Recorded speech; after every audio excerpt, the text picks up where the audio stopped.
This is the Bama Podcast with Marty Solomon. I'm his co-host, Brent Billings. Today, we are joining Elle Grover Fricks to consider Jesus' teaching on light through the lens of the Talmud. That's right. We've been here before.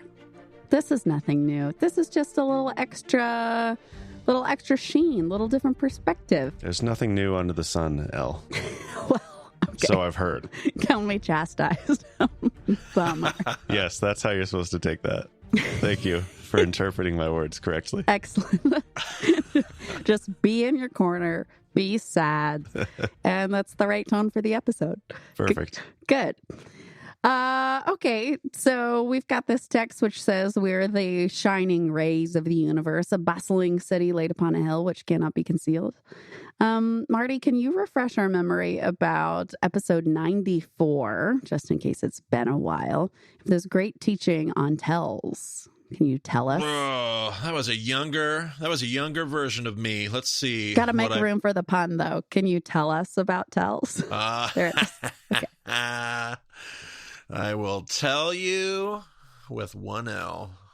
So we talked about tells. We talked about that. We did it with Crossroads of the Earth, and then we came back around episode 94 with this idea of city on a hill, light of the world. And one of the things we talked about was a tell, basically, is this ancient, like a lot of our archaeological sites will be on or around or in or examining a tell. A tell is often a mound of ruins, often under dirt, that gets excavated, and there could be 10, there could be 15, there could be 20. I think Tel Gezer has 21 different cities underneath it or something like that.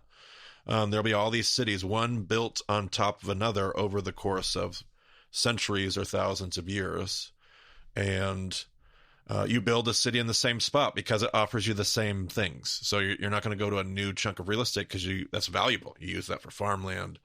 And so you have a tell, and the city usually has a water source, and it has a defensible position, and it's located in the right spot. So you just build the new city on top. And so what you end up having over the course of history is a city on top of a hill, and that city represents a lot of things poetically. Like a city is obviously where protection is. It's where provision is. Mm-hmm. It's where the people are, the community of God, or whoever is in the community of God's people, whoever lives in the city, they're gathered there. And so the city is, in a lot of ways, a city on a hill is should be a symbol of hope. It's the place where you can go for protection if you're under attack. It's the place where there might be provision if you're in need. We talked about the poor living on the outskirts, or in the casemate housing in the walls, or even out by the trash dump where they're searching and scavenging for their needs. That was the image that we used. And if you haven't heard that episode and you're like, what in the world? I cannot picture what he's talking about. There's a presentation for that episode that will show you some diagrams that might be illuminating. I have to say, one of my archaeology classes, I was literally underneath Jerusalem looking at these old walls. And I asked the question, are these casemate walls? And my archaeology professor, who excavated the city of David, turned to me and said, "Where did you learn that?" And I said, "Oh, my rabbi from home." And he said, "You have an excellent rabbi." I love that story. Yeah. It's one of my favorite stories that you tell. You should tell it all the time. Okay. Have you told that story to Reed? You should tell that story to Reed a lot. I'll call him. We'll make sure he gets a pre-release copy of this episode so he can know as soon as possible. Excellent. Okay, so all of that is where we've been. Good meat, good nutrition for the soul, and that good things to ponder and think about. How is it that we communally can be a city on a hill? How is it that we can individually be more cities on hills? How can we be the light of the world? But today, because we're in this series, we're going to make a little bit of room to talk about Peshat. But then we're going to jump into the Talmud. And as we've been doing throughout the series, look and see if anything from the Jewish conversation might open up windows for us to see Jesus's teaching in a new light. If there is a continual conversation within his community going on, and he is chipping in with his own spin on things, his take, divinely inspired, of course, take, then surely knowing the context would behoove us. So before we get to that, I want to take a minute to honor the Peshat here, because it's easy to hate on Peshat on the surface level thing, right, in the Pardes hermeneutic. It can be easy to jump past what's right in front of us and go to this deeper layer, and there is more there, and we should take time to mine that out. But like, Peshat is still part of the picture. Jesus taught visceral images that were accessible to everyone for a reason. And I never want these Talmudic episodes to be like, here's the real teaching, here's the right answer. Well, actually, and then give us ammunition to be super annoying out there in our church community. Not talking about myself at all, obviously. Totally talking about myself. So, what are some Peshat teachings before we jump into the Talmud that y'all have heard about, enjoyed, resonated with, maybe even taught yourselves? Well, I have a question, not necessarily a teaching. Sure. But I was reading this, and the idea of the lampstand shining on all those in the house. Mm-hmm. Like a lamp, a light on a lampstand. Like, we're just talking about one, right? Or is there some sort of interpretation there that that is in the original text that I'm not seeing? Like, it is singular? Yeah. According to the interlinear I checked, because I don't know Greek, it's a candle. And it's like you wouldn't put the candle under a basket. You would put it on a menorah to radiate brilliance to all within the house. So is that an assumption that the people who are hearing this or reading this are the kind of people who live in a one-room house? Like this more humble position, like you're not exalted because of your many rooms, you're exalted because of your light, and it should give light to everyone? Or is this like a community unity sort of thing? Like, we're supposed to be together as one light that should shine on. Like, is there anything that is being said there by that singular light that's shining on all? If I hear you correctly, I hear you saying, how is one light if there's more than one room in a house shining on every part of the house? If I'm hearing you correctly, I think helpful to remember that word house is more like household than, which again, I checked in my interlinear, more like household than like the physical dimensions of your house shape. Like, if you've got a servant walking by, that's part of your household. If you've got a kid, if you've got a guest, that's everybody within the household, even if it's like, well, the spare parts closet doesn't get shown on by that candle. Okay. Makes sense. Yeah, I think when I see this, there are two lessons that have meant a lot to me, and then I pass them on and I alluded to one already, which is this pairing up of the light of the world in a city on a hill. Seems to be a hopeful image. Yeah. Like, you're not going to hide it because it's supposed to be seen. And it's supposed to be seen by those people that need to see it, whether it's the light of the lamp, they need that. That's a blessing.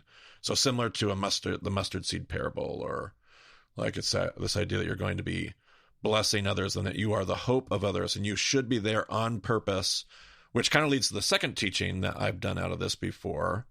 I can remember Ray teaching this as well, which is like this dance that we've talked about before between doing your works in secret versus doing them to be seen. Right. And the issue of motivation, like, what's the motivation behind doing my works?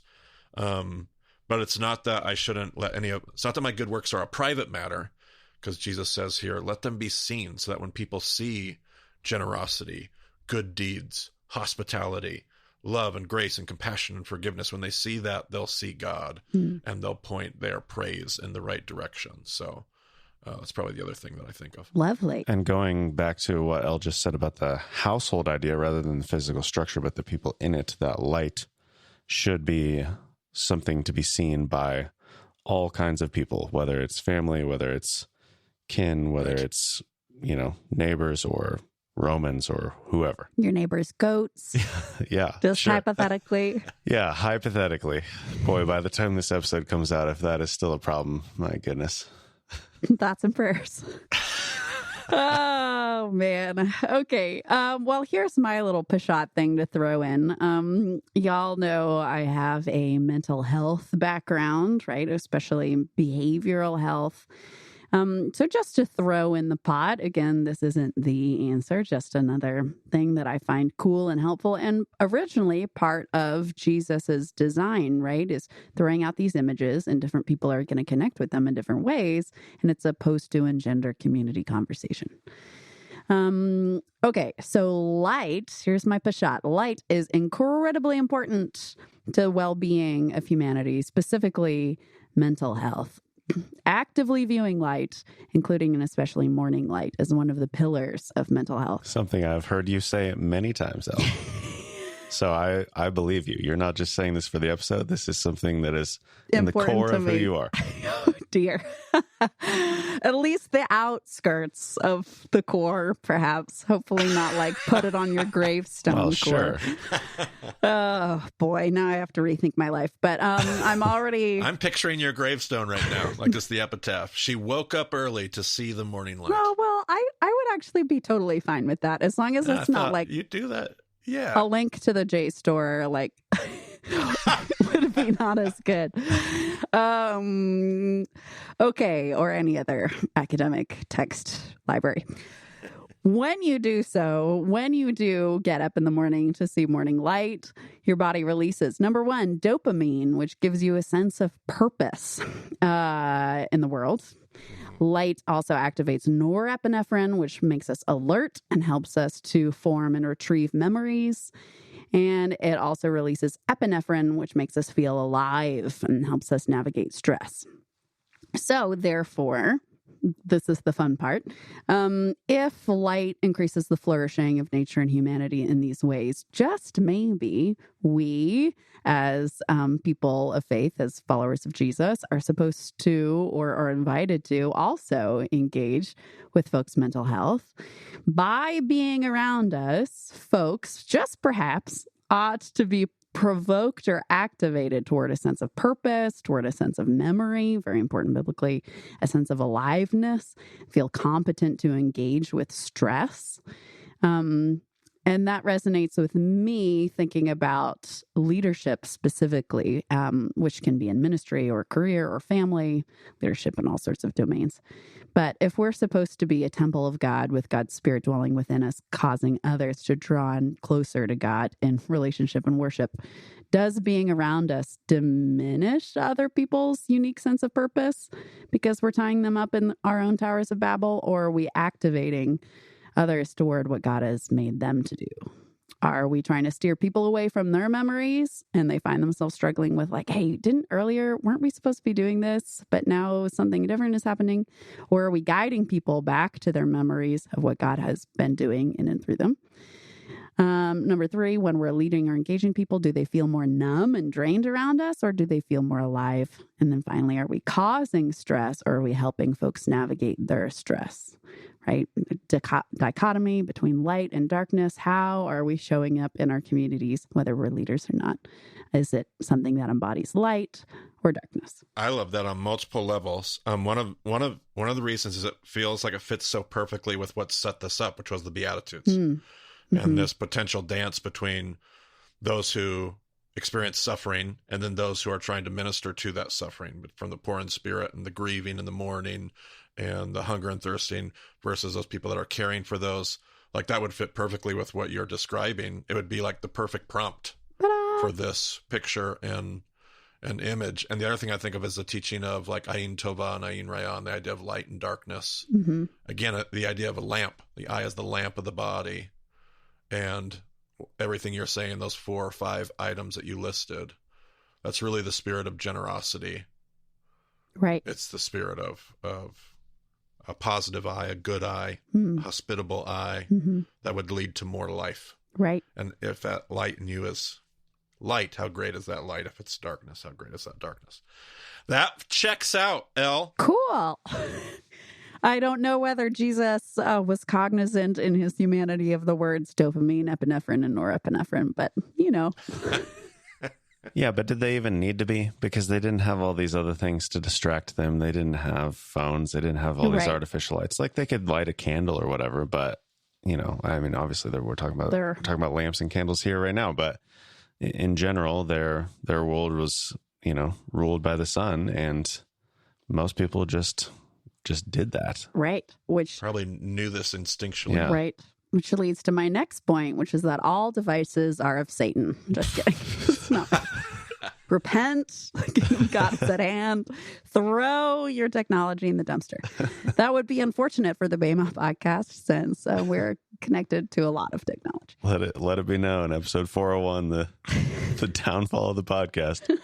We continued to publish, but everyone stopped listening. Oh, no. Oh, dear. Okay. Well, let's turn over to the Talmud, point of our series, and see if any of these Talmudic conversations about this topic or phrase opens new light. Padamcha. Nice. Jesus is teaching. Thank you. You're on a roll today with the... It's not like me, but, it can grow. Yeah, I feel like this is particular George-like energy right now. He's not here. That would be weird if he was, though. Just sitting on the couch. But no, he's not here. So I've got to make up for it. Tomfoolery. Okay, Talmud. First excerpt here is from Bava Batra. And it has the actual phrase, light of the world, in it, which is always helpful when drawing connections. So Bava Batra says, now that the temple, which was the light of the world, is destroyed, it is the commandments that are a lamp, and Torah is the light within that lamp, according to the Psalms, to which all nations draw near. So they're referencing the Psalms. They're referencing Isaiah 2:2, which says, all the nations shall travel to him. Many people shall come. They shall say, come, let us go near to the mountain of Yahweh, to the house of the God of Jacob, that he might teach us the part of his ways, and let us walk in his paths. So the rabbinic community chimes in and says, temple is gone. They're not talking about the second temple. They're talking about the first temple. But the temple is gone. Therefore, now Torah and commandments are the light of the world. Jesus chimes in and says, yes, but it's you. Marty, you look like you really want to say something. I was going to ask, you said it was the first, not the second temple that commentary is referencing. I am prone to silly mistakes, and so it's possible that I'm messing it up, but in my mind, This is written in Babylon, and so it's the first temple. But is it an early, this Talmudic reference? I believe so. I'd have to go and check, Okay. But yes, I believe it is. Got it. Okay.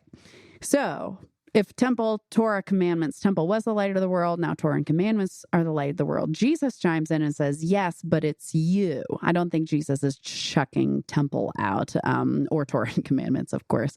But I think that Jesus is saying, similar to what you said in the Peshat section, Marty, that we are supposed to so embody the text in our hearts and in our lives that we are walking word, just like Jesus was, as temples, that we are lighting the whole world.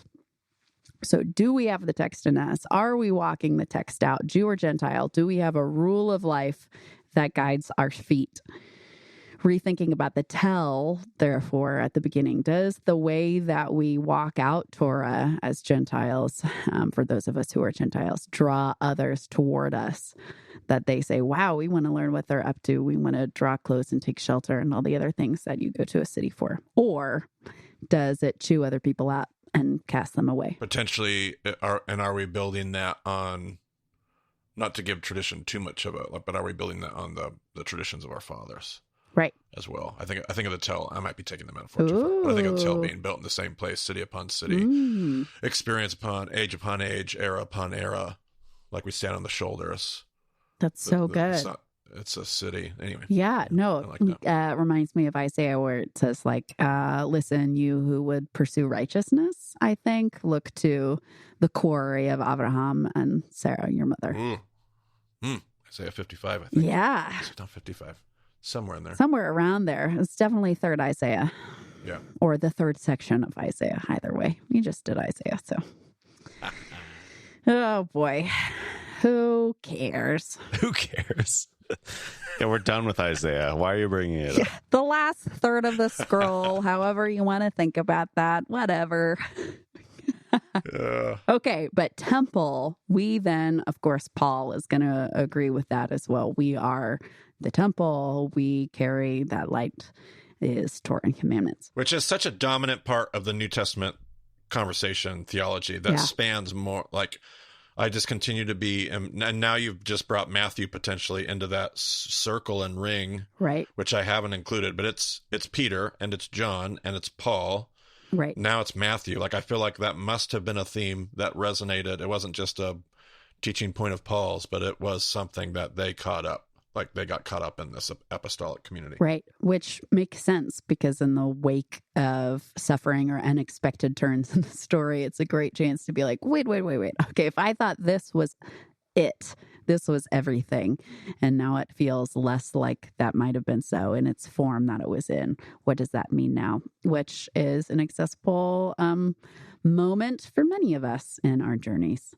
Totally. I'm just thinking Paul because Reed preached an amazing sermon on the temple and how we're supposed to be the temple, and bringing other people into worship specifically was like, whoa. Yeah. I'd always thought of it about like reconciliation and everything, but Was that in the Corinthians series? Over on the CCF podcast. Brent should link that one. I'm plugging things I'm not connected to, but that's fine. You can get me back. Second Talmudic pull here is from the Midrash on the Psalms, which helpfully is called Midrash Psalms. It's always nice when we name things clearly. But this is what it says. A person lights the lamp in his palace. Can he say, this person and this person who are my friends may enjoy the light of this lamp, but my enemies may not? Rather, all enjoy it together. So this is pulling from the spirit of Brent earlier, who had the question about like, how does the candle reach all the rooms? Because it feels like it doesn't. So similarly, it points out that a light doesn't discriminate. And so in line with the teachings of Jesus, right, we're supposed to love our friend and our enemy. We're supposed to speak honorably of our enemy and our friend, and pray for those who hate us, right? Which also connects in the Beatitudes. Well, and taking that maybe a little too literally, but if the light is benefiting the enemy, that assumes the enemy is in the room with you, right? Ooh, yeah. Sheep at the table, Psalm 23. The enemy is somewhere nearby while you're eating at the banquet table, maybe even at the table with you. Well, it makes me feel like there's even a potential Gezerah Shavah potential. I mean, not saying like for sure, but it feels like both of those passages talked about light and houses, or the Talmudic, the Midrash, or however you want to phrase that did. But I'd have to go back to the biblical text to see if there's any Gezerah Shavah links, but that would be a brilliant tie in the same image. Because he toys with house and lamp, light and city. Like those four elements are like dancing together in Jesus's teaching. There is lights and lamps and houses and cities. Yes. Say more about the word that you're saying. Is it Gezeret? So the Gezerah Shavah would be that rabbinical teaching tool that where a rabbi will take two passages that have the same word or a same idea, a unique phrase, and they're not related in context. Like if you were to just exegete the two passages, but because they have the same word, you can tie them together as a rabbinical art. So like Jesus saying, this house was supposed to be a house of prayer for all nations, but you've made it a den of robbers. He ties that together because the name of the Lord connected to the temple allows him to pull two different condemnations, which he levels simultaneously at the Jewish leadership. And I'm thinking here, he could be taking these ideas potentially, linking them together in the same teaching to bring all of these ideas to the table, possibly. Amazing. I was hearing you say gezer as in the word for carrot. It's like the good carrot. Yeah, carrot cake. Yeah, it could be a rabbinical carrot cake. I mean, if you... That's great. I love me some carrot cake. The good carrot. I'm like racking my brain. What is he talking about? Versus the bad carrot. Oh, my goodness. Oh, boy. Okay. It's been a while since we've talked about that concept, though, so it's probably good to review. Yeah. You can't say it's been a while without immediately the real liturgical music for Bema appearing in my mind. And that, of course, is the music of that one band, Nickelback. Is that a Nickelback song? It's the opening line of a Nickelback song. Oh, wow. Now I get to enjoy the whole thing in my head. Okay. Jesus, if I like that if I get cut off in the middle of my sentence, it then makes it sound like I'm just swearing. Taking words. It was just the perfect intro word after a Nickelback reference that I was thoroughly enjoying. Good. It's for you. It's my gift. So Jesus is bringing in this conversation, Midrash Psalms. They've been talking about the Psalms for a long time. None of that is new. And if we're supposed to embody commandments in a way that draws in and draws near and provides light and help and comfort and provision, etc., to all people, for the original hearers, they, of course, are going to be thinking about the Roman who may or might not be standing like right behind them if this is the Sermon on the Mount as an actual event.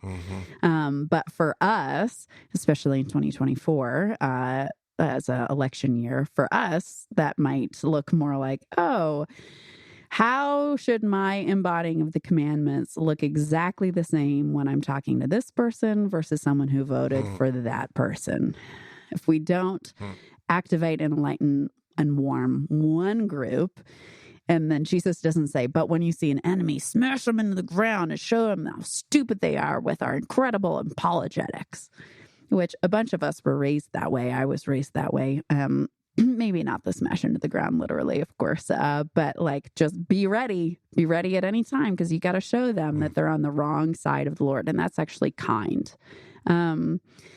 Versus the way that I embody commandments, if all I am is a light, a picture of a bit greater light, right? Because it's just a candle versus the sun or whatever. Therefore, all I got to do is stay rooted in my identity, stay rooted in being created in his image, and continue being that no matter who I'm around, and let the Spirit do the rest. It's kind of a relief to not have that like really activated, ready to fight, ready to engage in a really intense way. And there can be times to take a stand about whatever, especially when we're championing others, right? Not just be like, well, I'm just supposed to be a light, and that might be an uncomfortable conversation. We can have uncomfortable conversations, but our primary posture in this particular verse anyway is just being a small piece of God's image, no matter who else is around. That makes me think of Parable of the Weeds. I remember I did a YouTube video on that parable, and like my landing the plane point at the end, or maybe it was even some of the further discussion that came out of that video afterwards. It was like, okay, so what do we, if we're not weeding, like if we're not doing the work that apparently is God's work and not ours, which feels scandalous to suggest that we don't get to be the ones that decide who's weeds and wheat. So what is you keep talking about active kingdom work, right? What is and the goal is, I think somebody actually commented on the video recently and said, I'm just going to focus on maturing into good wheat in God's good field, and I love that, blessing others. And it's that same idea of our job is just to give light in this metaphor. Right. And that's what my brain was thinking of. That's good. That reminds me of a teaching I've heard you do on focus on what you can control, and what you can control is your own growth. Right. In some ways, of course, but focusing on your own maturity. Yeah. Good stuff. What often strikes me about these types of lessons is the simplicity of it. Like it's not, you don't have to make these determinations. You don't have to decide all of these things. You're just supposed to be a particular way, and then that is going to benefit everyone around you, regardless of who they are. Right.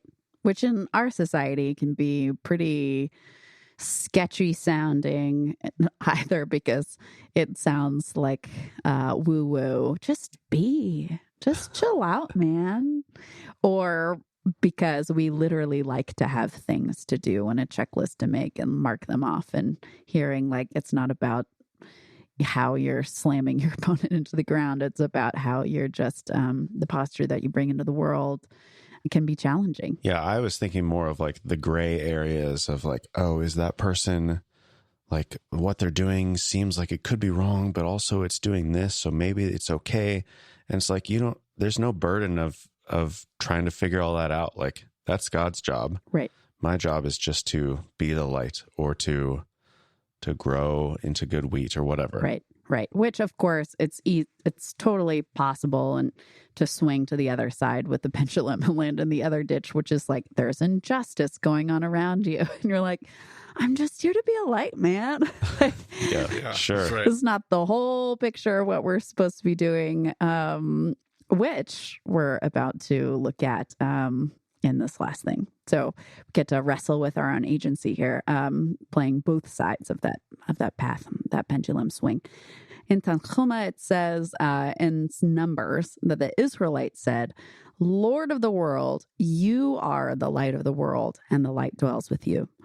But you tell us to light this menorah in your tabernacle? God answered, it is not as if I needed you. Love that reminder from God. It is not as if I needed you. Rather now you will shine before me as I used to shine before you as a pillar of cloud and fire. This feels creepy. I was just studying this Ooh. Talmudical, whatever you call them, tractates or whatever. I just Sure. looking at this morning. This morning, I was reading this very passage in Numbers. Wow, then you're so prepared. I don't know, but yeah, I'm going to totally make this worse. I'm going to try to keep my mouth shut. Oh, no. No. Well, I asked you to prepare a discussion question. So I didn't even know I was, though. Look at that. That's fun because it illustrates the point. The Spirit is doing something and we're asked to do something. So to summarize this section, it's saying, God, you're the light of the world. Why are you asking us to light this thing in your tabernacle? And he says, even though I can do everything by myself, and even though I used to go before you as a pillar of fire, which, by the way, if you read the account in Exodus, he didn't want to do. And Moshe was like, no, please. And it's this whole long thing. And God finally says, okay, fine. I'll continue to be a pillar of fire and lead you in a very physical way. And yet, now that season is over, you must shine before me. I'm making wild arm gestures on this audio medium, which I don't know why I'm trying that. It's wild, everybody. She looks ridiculous right now. I mean, that's just a good general baseline rule, so it doesn't bother me.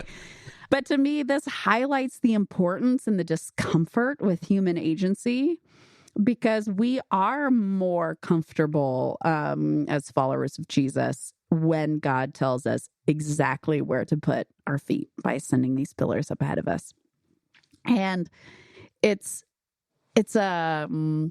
more challenging for God to say, no, I'm going to give you your mission, right? You're going to be ministers of reconciliation. You're going to be Great Commission, right? All of these different things we are told to literally go and do.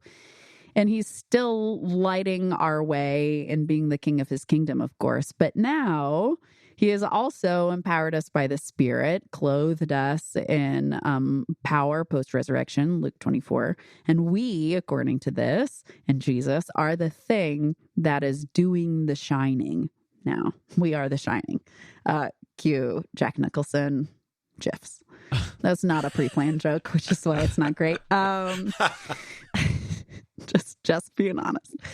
But it's uncomfortable. We prefer hierarchy. Hierarchy is really comfortable, right? I know who I am. I know who God is. And it's not that isn't true anymore, but I know I like a grocery list from God that's like, go on exactly this day. You're going to hit up this store. You're going to grab these things and you need to fill up the car with gas and be home by 10:15.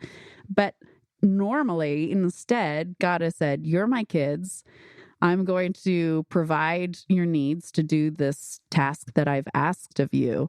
But here's the general overall mission: reconciliation, putting the world back together, love, justice, the different things that God tells us to do, with stipulations about our ethics and what we're allowed to do in the world, right? Paul will list long lists of things we're not supposed to do. So it's not that the world is yours, don't worry about anything, just party on. We've got stuff to do. And yet rather than walking directly ahead of us as a pillar of fire. The conversation that was being had is about us shining before God. That checks out with everything I was reading this morning. Good job. Oh, good. I don't even know where to begin because I'm still like marinating over all the stuff that I studied, and it just was all in the same. Like it was just that same conversation Ooh. about so many things. So You doing just a DAF a day thing, or are you? I wish that's next. That's like an upcoming season. I can see it on the distant horizon for me. Okay. This was just I'm working through Rabbi Jonathan Sachs' body of work. Oh, I love him. And he has a Covenant Conversation series, and I'm working through his Parashah companion through Numbers. Oh, nice. And it was that passage today, and that just really great conversation. And then the next one with the spies, which plays into the same. I'm waiting to see where you go next because I think it'll play into this conversation pretty well. Maybe you can lead the way, because what I have next is just the discussion question of what is the interplay between God's movement and human agency, which I know you've talked about before. But why are we uncomfortable with that agency? And what happens when we're able to set that discomfort aside? Sure. Yeah. Well, I'll tell you what's on my brain, whether or not it fits or not. You can judge. So there was two Parashah readings that I was looking at today. The one that references the lighting of the lamps, and then the next one, which I believe talks about the spies in the next Parashah section. And the one about the lamps, they were saying there's a section in that Parashah reading which is bracketed by an inverted noon in the Masoretic text. Ooh. So it's one of those Masoretic notes that kind of sets it apart. And the rabbinical midrash calls it the book within the book. Like it's a whole book in of itself. It's 2 verses, talks about what Moshe did. Mm-hmm. Right in the middle of a passage, it's talking about what Aaron does as he lights the lamps, and this command that God gives them to light the lamps every day. Yeah. And he says the rabbinic conversation is this dance between the role of priest and the role of prophet. Ooh. Like the role of priest gives us something, like you were saying a moment ago, gives us something to do. Mm-hmm. This is the thing that God's asked you to do. And typically it looks like a ritualistic, this is the path, this is the mitzvot, this is the commandments. Right. But on the flip side, there's also the role of the prophet, which is you've got to do something, like you got to take this somewhere. Mm-hmm. So then that rolled into the next reading of the Parashah on the spies. Mm-hmm. And the rabbinic conversation was talking about how the spies, they went in, and it talks about their motivation behind the bad report that they gave, because the bad report that they gave doesn't make any sense. And so the rabbinical tradition says the spies kind of made up this bad report because they didn't want to go live in the promised land. They wanted to be with God in the wilderness. They knew they were going to lose their distinctiveness. They wanted to just walk the path. They wanted to just light the lamps in the desert. And Moshe in Numbers is trying to tell them, and that whole interchange was God saying, but I didn't give you this light for the desert. I gave you this light for the promised land. You have to be willing to take this, and it is dangerous, and you are going to fail. But I think about that in terms of our teaching. You are the light of the world. Yeah. You can't just hide this. Like it feels like a very, very parallel to the conversation in Numbers to what Jesus is saying in Matthew. Like you don't hide this you can't just do this in the desert for all the rest of eternity with God. Right. You can't just light your lamps where it's safe, and you have to take the lamps to the place that needs the light. You've got to go into the promised land. Right. And you've got to be the light of the world. That just feels like it works perfectly. For me, that also speaks to a conversation that I have a lot with folks who are beginning deconstruction. They're in the middle of deconstruction. They've been deconstructing for a long time. They're trying to figure out what reconstruction looks like, whether they call it deconstruction or just wrestling through different questions. And sometimes, especially when you've been in the desert and for a while, you're pretty comfortable there. If you are blessed, you find a little community of other people out there who are also asking questions and being like, wait, what? I thought this and now this. And the camaraderie and the I'm set apart because I'm out here. Then what is initially so uncomfortable becomes very comfortable. and easy to have as the identity marker. We are the wanderers. We are the ones outside the camp. We're the ones who see people who are out here and teach them how to walk like we do. And there is something beautiful to that season. But like you're saying in Numbers, I think tells that story. That is supposed to be a season. We're not supposed to be orphaned, lost sheep forever. We're supposed to then come back to the household of God and engage with the work of the head of this household, which is this work of being the light of the world in the place that he's called us to go. It's not supposed to be forever. That rodent bush is really good for a time, but it's not the always. So I love that you brought that in. That's so good. Yeah, absolutely. I think that nails it. The other thought that comes to mind when you just think about the things that are hard to wrestle with agency, my own agency, other people's agency. Yeah. Just the idea, we talked at the beginning of session 6 in an episode about the midrash of Noah and the fur coat and assimilation versus insulation versus engagement. Similar theme to what we're just talking about, but to have some sense of awareness of where my agency typically leads me. Like every one of us might go one direction or another. I'm an insulator or I'm an assimilator. Like I don't have any testimony because I'm just like everybody else. Or I'm so different, but it doesn't make any difference. And yet being a light on a hill calls us to find that. Not Lot, not Noah, but Abraham. Like how do I become that person that walks in faithfulness? Right. It's not go and create your own hill. Like here are my 20 traditions, which are all about me. Yep. And I'm going to stand on top of this tower I've built to me and be a light. It's go and find traditions that have life in them for a reason. Right. Right. I know sometimes I'm uncomfortable with this agency conversation because, of course, you can always pendulum over out off of the narrow path into a ditch. And one of those ditches is like crazy abusive power, the like, what's it called? The divine mandate, manifest destiny. Manifest destiny. I knew where you're headed. Yep. Yep. You can swing out there and be like, well, I have the agency and I am clothed in power and I have the spirit. And so I have determined that what belongs to me is actually what belongs to you. Right. And what belongs to you can be taken and shaped by me, right? So the potential for abusive power is certainly there. And I think we should always be cognizant of that. Reminds me of the passage also in Isaiah, just an Isaiah-rich episode. We like to keep going.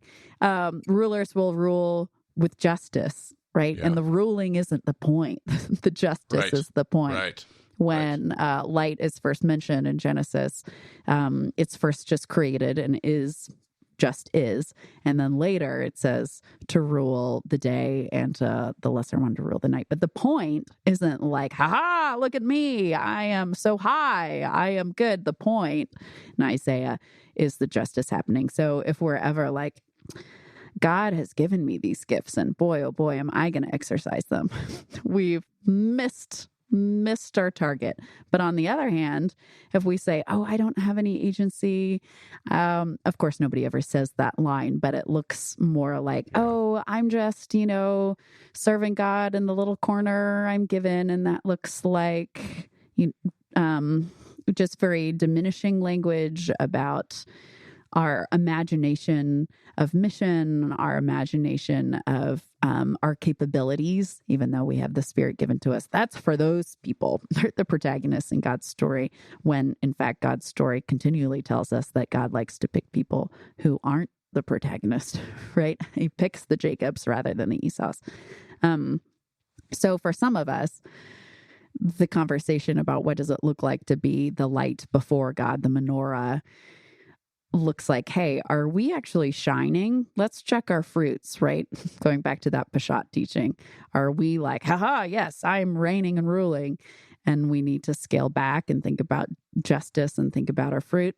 And then the other half of us have to go like, whoa, it's not just like, it's not that God is just going to do everything, whether or not I participate. I'm just back here and I get to say, woohoo, God does cool stuff. And I'm just kind of keeping my head down and trying to have integrity until I die. Please do have integrity until you die. That's a great goal. But also, God is a God who longs and desires and rejoices to partner with us in putting the world back together. And that includes each one of us, not just the person who looks like they have more gifts than you from the outside, but rather each creation is all made in his image and capable of doing this creative work with him. And that's what he wants. Yeah, I think of Brent's simplistic comments earlier. Like sometimes it's just the simple... It's the simple, not simplistic comments. Comments about simplicity is what I meant to say. Okay, Brent great. Billings. But I got what you meant. Yeah. Okay.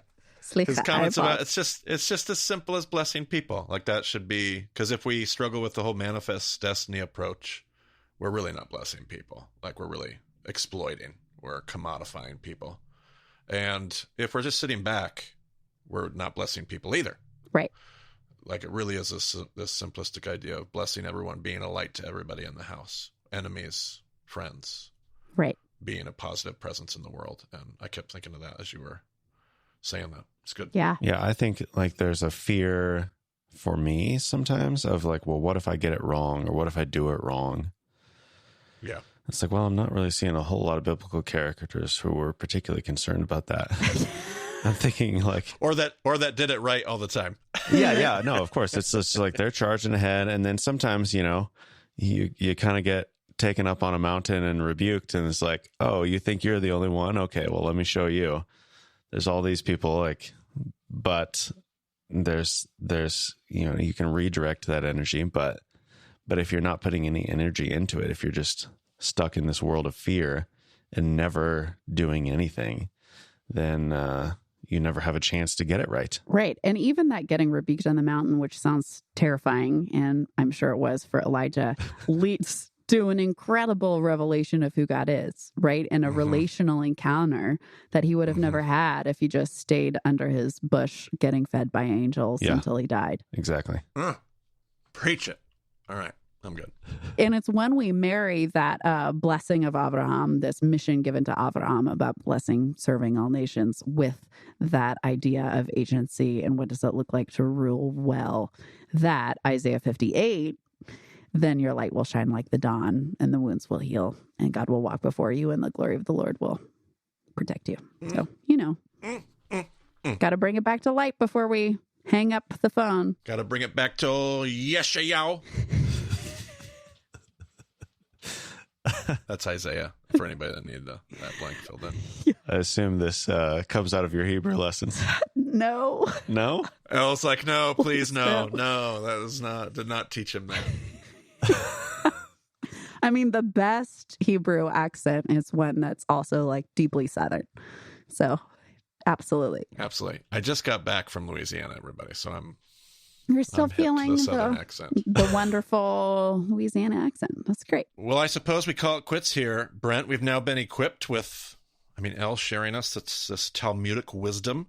We've been equipped with some context and discussion. We should actually hear the text. You should read this section of Matthew 5 before we call it a day. Yeah, we are very familiar with this, so trying to see this in a new light, if you will. Oh, you guys gotta stop. Oh my goodness. I can't just the glory of the Lord is upon us, Marty, and you want to stifle it? What do you have here, Elle? Is this LEB or most likely LEB? Okay. You are the light of the world. A city located on top of a hill cannot be hidden, nor do they light a lamp and place it under a basket, but on a lampstand, and it shines on all those in the house. In the same way, let your light shine before people so that they can see your good works and glorify your Father who is in heaven. Woo! Hopefully, as I was reading, people have some more thoughts and they're like, oh, now I'm noticing that detail, and it'll be perfect discussion fodder for going forward. Absolutely. Elle just donned sunglasses and I'm not sure. I'm out. You're just going to say things about emails. Like, oh, the light is too bright here. I gotta get out of here. Okay, well, let's get out of here before it is too late. We make too many more terrible light puns. But yeah, you can go to BamaDeception.com. We've got a few links, that CCF podcast that we mentioned. If you want to revisit our original conversation on this discussion back in episode 94. The whole book of Isaiah. Yeah, the whole book of Isaiah. There's lots of threads to pull on here in this short little passage. So good stuff to move forward with. Everything is on BearMonDiscipleship.com, so you can check that out, and we will talk to you again soon.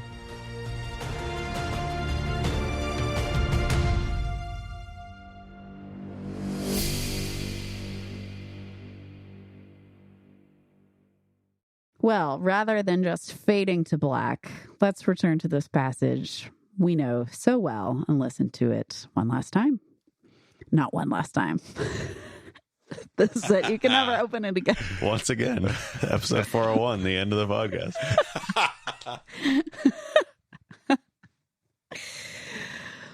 podcast. Before we fade out here, nope. Before we close the book, let's look at this passage one more time. I can't do it. You got to do it, Brent. I'll do it. Watch this.